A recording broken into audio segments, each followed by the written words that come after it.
ভিডিওটা পুরোপুরি দেখে যান এবং কথাগুলো মনোযোগ দিয়ে শুনে যান। আশা করি সবারই ভালো লাগবে। বৃহস্পতিবার পবিত্র রাতে কেউ যদি এই দোয়াটি 100 বার পরে কোনো দিন পৃথিবীর কোনো মানুষের কাছে তার হাত পাততে হবে না। পৃথিবীর সব কিছু তার পায়ের নিচে আল্লাহ হাজির করে দিবেন। দারিদ্রতা থেকে মুক্তি দান করবেন, বিপদ আপদ থেকে মুক্তি দান করবেন, তার সম্মানকে সুউচ্চতা দান করবেন, অসুস্থতা থেকে দূরে রাখবেন। আল্লাহর অশেষ দয়া ও রহম তাকে দান করে দিবেন। সুবহানাল্লাহ। বৃহস্পতিবার রাত এটি গুরুত্বপূর্ণ রাত। এই রাত সপ্তাহে একদিন আসে।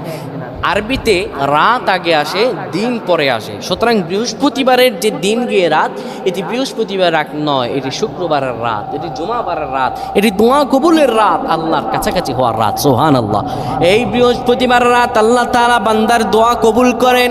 কেউ যদি বৃহস্পতিবার রাতে ঈশা নামাজের পরে পবিত্র হয়ে ইয়া হাইয়ু ইয়া হাইয়ু ইয়া হাইয়ু ইয়া রফিয়ু ইয়া রফিয়ু ইয়া রফিয়ু এই দোয়াগুলো পড়তে পারে 100 বার, আল্লাহ রাব্বুল আলামিন